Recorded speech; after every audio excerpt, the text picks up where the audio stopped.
Hello guys, welcome back to my channel Kakoli blogs. আজকে বুদ্ধ পূর্ণিমা, তা দিদি রাম ঠাকুরের পুজো করবে, তা তোমাদের সঙ্গে শেয়ার করব আমি। দেখো এখানে সব গুছিয়ে রাখা হয়েছে। দিদি চান করতে গেছে, এসেই পুজোতে বসে যাবে। আর এটা হচ্ছে গুরুদেবের সিংহাসন দিদির, রাম ঠাকুরের শিষ্য দিদি, সেই কারণে আজকে পূর্ণিমা, তো সেই জন্য পুজো দেবে।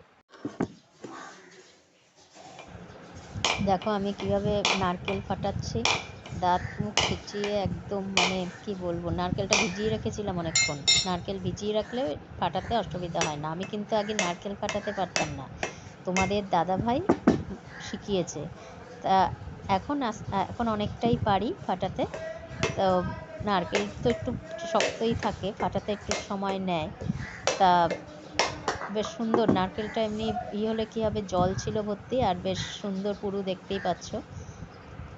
দিদি তারপরে স্নান টান করে ঘরে আসলো, আমি সব গুছিয়ে রেখেছিলাম, তা সেগুলো দিদির সামনে নিয়ে সব পুজোর আয়োজন করছে।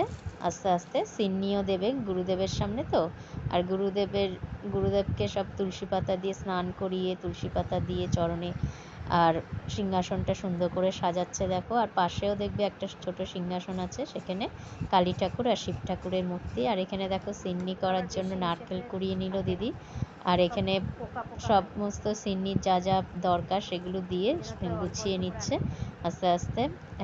কিশমিশগুলো বেশি পুরনো হয়ে গেলে পোকা পোকা হয়ে যায় না, সেটার কথাই দিদি বলছিল তখন।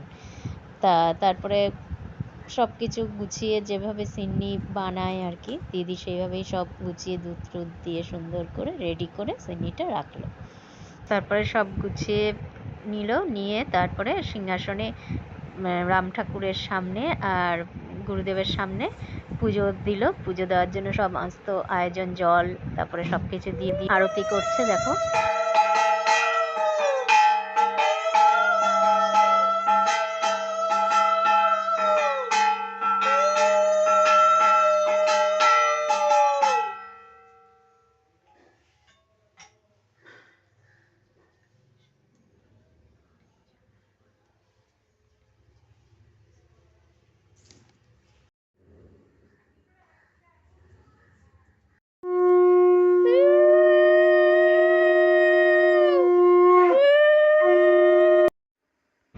তারপরে দিদি নমস্কার করে ঠাকুরকে, তারপরে পাঁচালি পড়লো, এখানেই